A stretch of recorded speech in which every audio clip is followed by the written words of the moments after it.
5 دن remand لیں آپ جائیں، آپ کو پتہ جائے گا کہ سافٹ ویئر اپڈیٹ کیا ہوتا ہے۔ ایڈیشنل ڈائریکٹر ملتان FIA، انہوں نے کہا یہ جو ویڈیوز تمہاری ہیں یہ تم اپنی بہن کے پاس بیٹھ کر دیکھ سکتے ہو۔ مجھے بہت شرم آئی۔ آپ سمجھتے ہیں کہ مجھے ویوز مل رہے ہیں، کنٹینٹ ہے، یہ مجھے سمجھ آ گئی کہ میرے اچھے کام ضرور تھے لیکن یہاں پر میں چبلیاں مارتا رہا، وہ غلط تھا۔ میں جتنے کماتا ہوں نا پیسے 90% میں ادھر لنگر پہ لگا دیتا ہوں، ایمبولینس پہ لگا دیتا ہوں، فلاحی کاموں پہ لگا دیتا ہوں۔ مجھے مرنے کے بعد صرف کفن چاہیے اور ایک قبر چاہیے۔ کسی پہ کوئی بھروسہ نہیں ہے، کسی ٹیم پہ نہیں، کسی کیمرہ مین پہ، اپنی ذات پہ بھروسہ ہے۔ پھر کوئی ٹیم والا کہیں مجھے پھنسا دے گا۔ بلکہ میں سمجھا جاتا تھا آفسران میں کہ وہ کوئی گالی ہے، وہ کوئی نام جو ہے نا لفظ، میں نے پہچان کے طور پر شہزاد کی من ٹوٹو رکھ دیا۔ آپ کو کہاں محسوس ہوا، احساس ہوا جب کہ اب میں نے واقعی غلطی کی ہے؟ کوئی ایسا وقت تھا؟ ہاں، جب ایڈیشنل ڈائریکٹر ملتان FIA 2 دن کے بعد انہوں نے مجھے بلایا دفتر میں اور انہوں نے کہا کہ اس کی جو ہتھ کڑی ہے نا وہ نکال دو، اس کو سامنے بٹھاؤ میرے۔ بیٹھ گیا۔ انہوں نے کہا یہ جو ویڈیوز تمہاری ہیں یہ تم اپنی بہن کے پاس بیٹھ کر دیکھ سکتے ہو۔ شرمندہ ہوا میں بڑا، اپنی بیٹی کے پاس بیٹھ کر دیکھ سکتے ہو۔ مجھے بہت شرم آئی۔ بندہ خطا کا پتلا ہے۔ ہم ایک اسلامی معاشرے میں رہتے ہیں، ایک مسلم معاشرے میں ہم پل رہے ہیں، بڑھ رہے ہیں۔ مسلم معاشرہ، اگر آپ نے اسلام کو فالو نہیں کیا، ٹھیک ہے، آپ پبلک پلیس پر، مجھے باتیں اب سمجھ آتی جا رہی ہیں، دھکے لگتے ہیں نا تو پھر باتیں سمجھ آ جاتی ہیں۔ اچھا، اسی دوران آپ قیمتی آپ کو کسی نے نہیں بتانی۔ جی بتائیں۔ پبلک پلیس پر لوگوں میں کہیں آپ اپنی بیوی کو بھی نہیں کس کر سکتے، غلط ہے، نہیں کرنا چاہیے۔ آپ سمجھتے ہیں کہ مجھے ویوز مل رہے ہیں، کنٹینٹ ہے، یہ یہی ہے کنٹینٹ، وہاں پردے کی کہا گیا ہے۔ تو یہ باتیں سمجھنے کے لیے مجھے تو جانا پڑا FIA۔ آپ پبلک، آپ لوگ نہ جائیں وہاں، وہ جگہ ایسی ہے کہ جب آپ واپس آئیں گے تو آپ کے گھر کے دانے تک مک چکے ہوں گے، ختم ہو چکے ہوں گے۔ اس سے پہلے کہ آپ کے گھر کے دانے بک جائیں، آپ تھوڑا اپنی زبان کو سنبھال لیں۔ ابھی تھوڑی دیر پہلے میں تھانے گیا ہوا تھا تو ایک بندہ بھاگا سیلفی بنانے کے لیے۔ میں کہا نہ بھائی، بس میری حیثیت نہیں ہے، میری اوقات نہیں ہے کہ میں سیلفی بناؤں اور ادارے کے اندر، تھانے کے اندر کھڑے ہو کر میں بناؤں، لہٰذا میں کوئی سیلفی نہیں بناتا۔ یہ عقل مجھے میں پہلے نہیں تھا، میں تو ہر جگہ پہ کھڑے ہو کر کیمرے کو کچھ نہیں سمجھتا تھا، لیکن جس کیمرے نے مجھے ترقی دی اس کیمرے نے مجھے حوالات دکھائی۔ آپ ذرا کیمرے کا استعمال، سوشل میڈیا کا استعمال سوچ سمجھ کے کریں۔ اچھا، آپ نے ایک وقت گزارا ہے، ایک ڈیفرنٹ مرحلہ آپ کی زندگی میں ہے، تو یہاں پہ کتنے چہرے آپ کے سامنے کھلے ہیں؟ کون آپ کے ساتھ تھا، کون نہیں تھا؟ احساس ہوا کچھ لوگوں کے سامنے آئے چہرے؟ لوگ پاگل ہیں میرے پیچھے۔ میں نے اتنی نیکیاں کی ہیں، میں سمجھتا ہوں، میں پہلے مجھے پتہ ہی نہیں تھا۔ پہلے میرا یہ فارمولہ تھا کہ نیکی کر دریا میں ڈال، تو کرتا گیا۔ ان لمیٹڈ لوگ تھے جن کے ساتھ میں نے بھلائیاں کر رکھی تھیں، مجھے نہیں تھا پتہ۔ جب میں حوالات گیا ہوں اور باہر جب ہجوم لگا مجھ سے ملنے والوں کا، میرے دیوانوں کا، کوئی کھانا لے کے آیا ہوا ہے، کوئی فروٹ لے کر آیا ہوا ہے، کوئی دہی بلے لے کر آیا ہوا ہے، تو کوئی کڑھائی لے کر آیا ہوا ہے، وہ دیوان کی دیکھ کر میں حیران رہ گیا، دنگ رہ گیا، اتنے لوگ مجھ سے پیار کرتے ہیں۔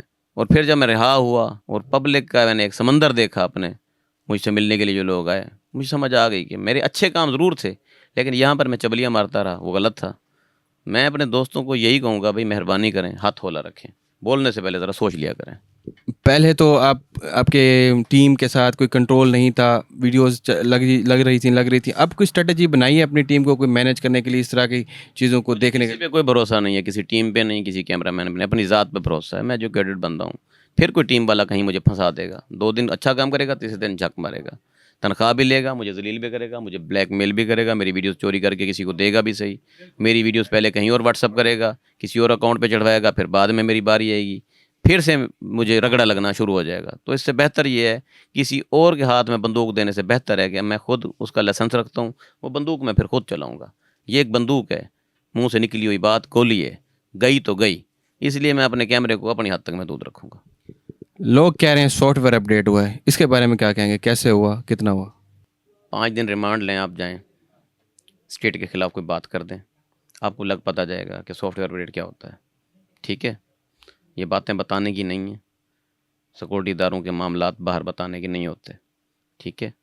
اگر آپ چاہتے ہیں عزت سے جینا تو خدا را اپنے آپ کو لگام دیں۔ اچھا، اب آپ کا پہلے شہزاد حکیم لوہا پار نام تھا، اب آپ نے 1122 رکھ دیا ہے، اس کے پیچھے کیا راز ہے؟ بلکہ میں سمجھا جاتا تھا آفسران میں کہ وہ کوئی گالی ہے، وہ کوئی نام جو ہے نا لفظ، میں نے کہا جی ٹھیک ہے، نہیں رکھتے نام، میں نے پہچان کے طور پر شہزاد حکیم 1122 رکھ دیا، بس اٹس اوکے۔ تو پہلے یہ نام شروع کیسے ہوا تھا لوہا پار؟ لوگوں نے رکھ دیا تھا، وجہ کیا تھی؟ ویسے ہی میں دمائیاں دیتا تھا کوئی طاقت کی، تو اس وجہ سے لوگوں نے نام رکھ دیا۔ معجون لوہا پاڑ آپ کی بڑی وائرل تھی، لوگ اس کو پسند بھی کرتے تھے، اس میں کیا چیز تھی؟ اس میں وہ فارمولا تھا جو پوری ورلڈ میں نہیں ہے، وہ والی دوائی کوئی نہیں جانتا، یا میرا ابا جانتا ہے، یا میرا دادا جانتا تھا، یا پھر میں جانتا ہوں۔ وہ ایک راز ہے جو میں نے آج تک نہ کسی کو بتایا ہے، نہ کسی کو بتاؤں گا، اپنی اولاد کو بتاؤں گا، باقی کوئی نہیں جانتا۔ پوری معجون تیار ہوتی ہے، بعد میں جا کر صرف ایک چٹکی دوائی ڈالنی ہوتی ہے، وہی ایک چٹکی ہی دوائی ہے، وہی اکسیر ہے، وہی تریاک ہے۔ وہ جو چٹکی ہے وہ کسی کا باپ نہیں جانتا۔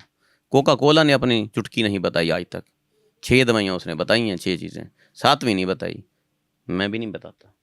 تو کبھی آپ نے خود معجون لوہا پاڑ یوز کیے؟ 4 شادیاں ایسے تو نہیں ہو گئیں، کچھ حرکتیں کی ہیں نا، ابھی 5ویں کی تیاری ہے، دعا کریں۔